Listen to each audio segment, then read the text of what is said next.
I'm Janet Morana, Executive Director of Priests for Life.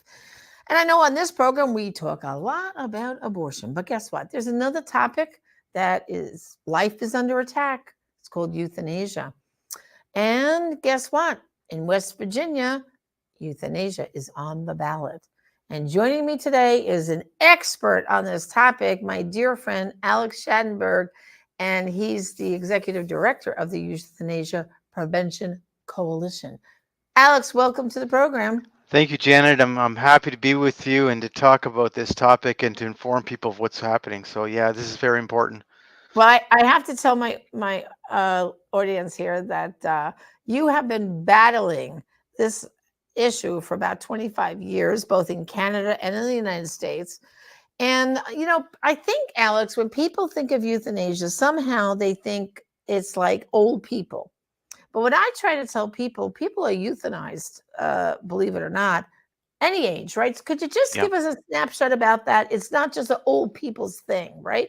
Well, how the laws are defined, it's not really about old people per se. Now, in the U.S., where you have assisted suicide laws now in 10 states, most of those laws require you to have a terminal condition, but that doesn't mean you're elderly or something like that. And even then, it's sort of questionable. Where in Canada, where we have euthanasia, you don't have to even be terminally ill. All you need is to have an irremediable medical condition, which means you'd have a chronic condition, someone with a disability, etc. And so we see, like I was just looking at the stats from last month for the killing that was done in my own province of Ontario, Canada, and I'm a Canadian, don't hold that against me. And the youngest person who died that month was 24 years old. Unbelievable. So, just to give us a snapshot of the United States, because I don't know, somehow people don't think this is a hot topic here. And like, oh, really? Do we have to be worried about that? How many states already are allowing people to have death by, euthanasia? So you have assisted suicide. I'm going to have to make a clear distinction, even though it does confuse a bit. You have it legal now in 10 states in the U.S. So Oregon was the first state that legalized assisted suicide, and it did through a voter initiative. And so that came into place in 1998. And then the second state was Washington State, and that was in 2009 when that law came into place. So you can see that for many, many years, you had one state that had legalized and everyone else had rejected it. Now, last year alone, or this year alone, there's been 20 initiatives to legalize assisted suicide. There's been 20 bills, and they've all failed. So in fact, it's the same thing. There has not been a new state that has legalized assisted suicide now in almost 3 years. But you have 10 states. What's important about this is the whole deception around this, because people sell assisted suicide as being, about my choice and my freedom and everything. And when you read what these bills, what these laws actually do, is they actually give the doctor or a nurse, depending on which states. Some states only allow a doctor, some states allow nurse practitioners also to be involved, to actually cause your death. So they approve it, they cause your death. They're directly involved with killing you. So this is, some people say, oh, well, this is about my freedom, Alex. And I say, is it your freedom when somebody else is directly involved with killing you? That definition doesn't hold anymore. When we're considering, though, all these states, what they do is they try and say it's only for those few cases. That's how they legalize it. They argue it's only for the few cases. But in nearly every state in the U.S. that's legalized assisted suicide, what they've done is they've come back a few years later and expanded their laws. So whether it be Oregon, Washington State, Colorado, Vermont, you name them, they've all expanded their laws. So they come in saying it's only for those few people, and we'll have these restrictions. They call them safeguards, but of course the language of them makes them wide enough that you can drive a hearse through them. But nonetheless, the point of it is that they say it's only for the few, but then that is the way to sell it. And after that, they expand it, and that's how they've done it in every state where they've legalized it. What's the terminology and the difference, just for people to really get their minds to understand? There's a difference between assisted suicide means a doctor, nurse, or whatever the law says is causing the death of the patient. But what is it called when someone takes the stuff themselves, the euthanasia Right. drugs? What's Okay. the difference there? So the difference is in, for instance, Canada, the Netherlands, Belgium, that's where they have euthanasia. And what happens is the doctor actually does it to them. So it's done by lethal injection. the doctor kills them. So it's a homicide. So for instance, in Canada, where euthanasia is legal, they legalize euthanasia by creating an exception to homicide, whereas assisted suicide is the doctor prescribing the same lethal poison, because it is a poison, that's how they kill you. They prescribe the same lethal poison. The difference is you have to take it yourself. So you see, it's a type of assisting of a suicide. So in the US, the laws allow for assisted suicide, whereas in Canada it allows for euthanasia. The difference is not the intention. The intention is to cause death. The difference is not the outcome. The outcome is death. The difference is how it's done. Euthanasia is done by the doctor or the nurse, whereas assisted suicide is technically done by the person with the assistance of the doctor or nurse. You see, so there's a little bit of difference. Now, here's the problem though. You can't actually differentiate them because none of these laws actually provide oversight at the time of death. Now, what do I mean by that? None of the assisted suicide laws in the US require a doctor or a third party, like an independent person or someone representing the government per se, to be there to make sure that the law was followed. None of those do. So therefore, if someone receives the lethal dose and they take it themselves, that would be assisted suicide. But if you did it to them, that would be euthanasia. And it's the same drugs. But none of these laws have any oversight. So therefore, you can't differentiate. How would you know it was a euthanasia or an assisted suicide? You don't know, because obviously speaking, there is no way to know unless the law actually has oversight. And there is no oversight.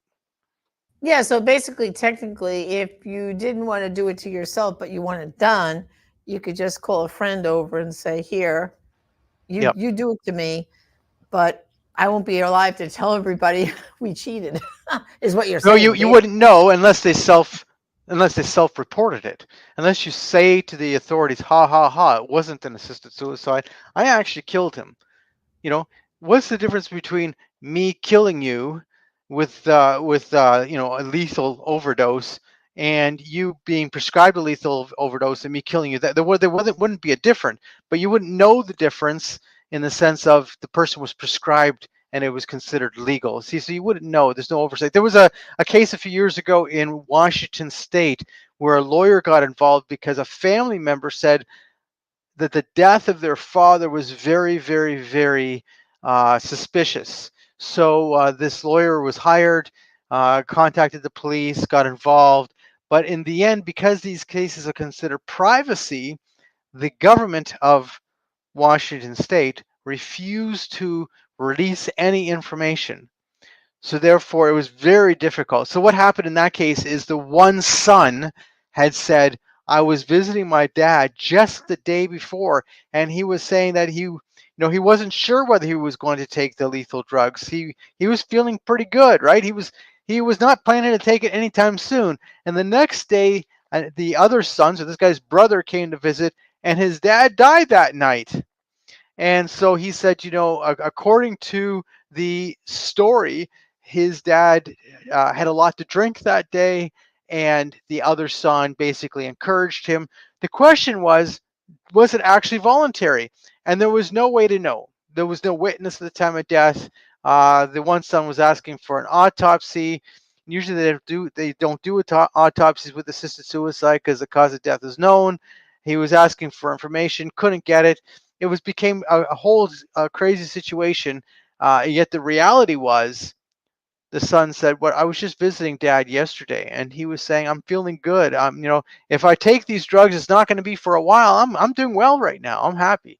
So you get to this situation. Was it voluntary? I don't know. You don't know. We don't know, and there was no oversight of the law. Well, as you know, Alex, here in the states, we're in a big election season.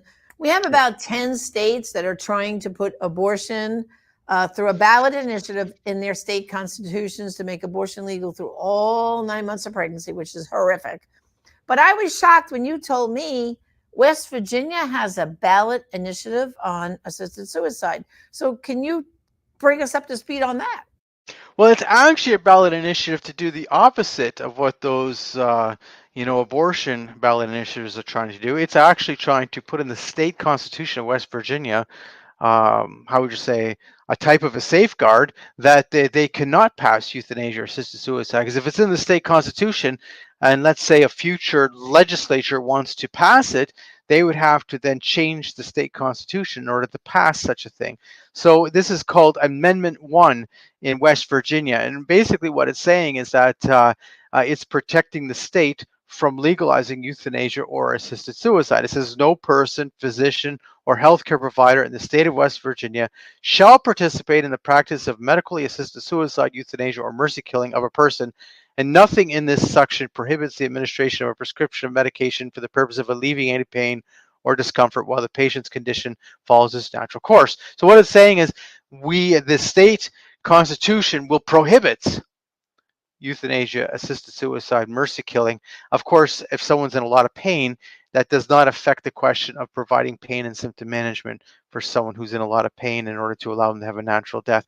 So this is what's going on, and the difficulty with this is there's probably a lot of people who don't really know what this means. So they'll be looking at Amendment 1 and they'll be saying, but what does that mean? In West Virginia, assisted suicide is currently prohibited already. Euthanasia is currently prohibited. It's illegal. It's a homicide in West Virginia. In case of assisted suicide, they have a clear law prohibiting assisted suicide. What this is to say that is in the future, we will not allow this in West Virginia. I think it's a good idea right off the bat because it's a clear protection for people against assisted suicide and euthanasia, but also it's protecting people because when does this actually happen? So let me give you an example. Pat McGeehan, who is the member of the West Virginia legislature who actually promoted this and got this passed, he actually knew somebody who went to Oregon and died by assisted suicide. And it was that experience which got him to promote and to make this a reality. And the reason was is this person who he knew, they ended up moving to Oregon. So now, I don't know if I want to get into this too much, but Oregon has removed its residency requirements. So therefore, people who don't live in Oregon can die by assisted suicide now. And this guy had done so. But this guy was not actually dying. He was actually doing fairly well. He had a terminal condition, but he wasn't nearing death, etc. He was doing quite well. And on top of it, it was more of an issue of socially, he was alone. He had nobody in his life who was supporting him. It's not like he had a loving wife and he had kids who were saying, "Oh, please, Dad, don't do this." He was in a lonely state. He was emotionally conflicted. He was going through a difficult time of his life, and he then was seeking assisted suicide as a way out. And Pat saw that clearly, and he talks about the story saying, we need to protect people in their vulnerable time of their life. The other thing we have to know when we look at these type of ballot initiatives is we have to be careful with the other side, because the other side always comes in, the deaf people. They come in and they tell these extreme stories. So I want you to know right off the bat, this amendment, if it passes, will never prevent proper care of people as they're approaching death. There are times when people are experiencing pain. Now, that's actually, believe it or not, you probably do believe it because you've been dealing with helping family members for years, and so you have a lot of experience with people as they're coming to their death. So, and I know you well enough to know that we understand that not everyone, in fact, most people don't die in pain. But if you are in pain, there's nothing wrong with having alleviation of your pain and symptoms. There's nothing wrong with that. There's nothing, and that should be provided. And there's nothing in this bill to prevent that, and in this amendment to prevent that. So it does allow for good care, and there shouldn't be any confusion about that. You know what I mean? And this will not create confusion. So just so people know, is Amendment 1, right, in West Virginia, and the pro-life vote is to say yes to Amendment 1, right? That's the pro-life vote. This is to say yes. In West Virginia, vote yes to Amendment 1, yes. Okay, yep. I just want to reiterate that because with all the abortion ones, it's vote no. So this is the opposite. And this one's the opposite. It's vote yes. It's yes. The opposite. Vote yes is the pro-life vote. And I think this is good because they can't then target West Virginia in the future to try to pass all these kind of things because, assisted suicide, it's really putting something before people when they're in a vulnerable state. When people Correct. Have an illness, no matter what their age. I just had someone at the doctor just the other day, and it was a kidney specialist. And he was explaining, well, you're at stage 4 kidney disease, but we're going to try and do this, this, and this to keep you there. And of course, this person said, well, what happens if it goes worse? He goes, well, when you get to stage 5, then you have to have dialysis. And then this person said, well, I'd rather die than have dialysis. And I was in the examining room with the person. I said, listen, you mean you don't want to watch your grandchildren grow up? Well, so you won't put up with going 3 times a week if someone takes you for dialysis, and then you're still going to live to watch all these happy moments. And then they just sat there very quiet and went, I don't know. But see, my point is, Yes. when people first get the news of a diagnosis, sometimes they say things that if you walk them through it, they really don't mean it. You know what I mean? Oh, That's I don't want to exactly live like correct. that. That famous saying, I don't want to live like that. The other danger they do is they sign all these directives. I don't want to be on life support. I don't want to be on this, that, and the other thing. And I always tell them, don't do any of that because you can't predict the future. That's correct. Sometimes you're on life support for. I have a friend with COVID. She lives in Tennessee. She's doing a lot better now, but she was on a ventilator for about 9 months fighting COVID when it first, it struck. Now she can walk with a walker, and eventually she'll be able to walk 100% fine because she's rehabbing and rehabbing. Yeah. But what if she had signed papers to saying no machines, no, I don't want to be resuscitated, no, don't do this, don't do that. You don't know. No, One you time don't I know. had another family member, and she was a teenager, critical car accident. They had to put her on a vent to treat her and diagnose her. You know what I Yeah. mean? They had to just put her under. And she was on the vent for about a week. And then they brought her up out of it. So I always say to people, never, ever, ever sign any of that stuff because you can't predict the future. Right, Alex? Yes. Now I'm going to say two things when to respond to this. First thing is that a recent study just came out, which more than confirms what you're saying, because the study looked at people who are in a persistent vegetative state, and people would say, "Well, what do you mean? These people are just laying in a bed? They're like the living dead." No, no, no. That study has actually proven that 25% of them are actually responding. So they're fully aware, they're inside, but they're in a more of a locked-in state. And so you can actually communicate them with them with the new technology we have today. And some of them are now, because you're able to communicate with these people, they're finding ways to get them out of their locked in state. So that's the first thing I'm saying. Not to say that being in a persistent vegetative state isn't concerning. Obviously it is. But I'm going to say this bigger thing. I don't want to confuse the issue of withdrawing or withholding or refusing medical treatment with the actual issue of assisted suicide or euthanasia, because if you refuse medical treatment, there might be a good reason for it. Might not be, but there might be a good reason for it. But in the case of euthanasia or assisted suicide, the intention is to cause death, and the outcome is your death. The purpose is your death, right? It's not to say I've had enough of treatment. So there are differences. Now, just so you know, Euthanasia Prevention Coalition does sell a power of attorney document, and we make it very clear, don't sign a DNR. Don't do any of these things, because you can always do it later if you're actually nearing death and it now becomes the time to do it. But if you say yes earlier to signing a DNR order, or saying you don't want to have ventilation, or you don't want this, or you don't want that, you can't change your mind later. You've signed that document. The document now is going to be looked at, and then we'll say, oh, they said they wanted no ventilator, they want to know this, they want to know that. Guess what? You get nothing then, because you said you didn't want it. And yet you might be in exactly the same situation as you were talking about, Janet, where the person is needing that time to get better. You can't change it now that you've said it, okay? And this is the problem with these situations. You don't want to invoke something. Now, that all depends on whether or not you're competent, obviously, because if you're still competent, you can make decisions for yourself. Getting down to assisted suicide, remember, it's not about a suicide per se. It is about a doctor or a nurse agreeing that your life is not worth living, and then they make the determination to have those lethal poison drugs prescribed to you. It's a horrific thing. They're horrific drugs to take. I'm not going to get into the whole thing right now. We can do another show on how the death actually occurs. It's not a pretty thing. As people say, oh, this is a death with dignity. No, it's not a death with dignity. Nonetheless, this is what it's about. It's about actually killing people. I'm opposed to killing people. Final thing is, I'm confirming everything you're saying about people going through a difficult time in their life, because we have a helpline. And we get calls all the time from people who are considering euthanasia, or family members who are trying to talk somebody out of considering euthanasia, and because it's legal in Canada. So we're getting calls all the time about this. And I've talked to quite a few people who have been approved for being killed. They've been approved.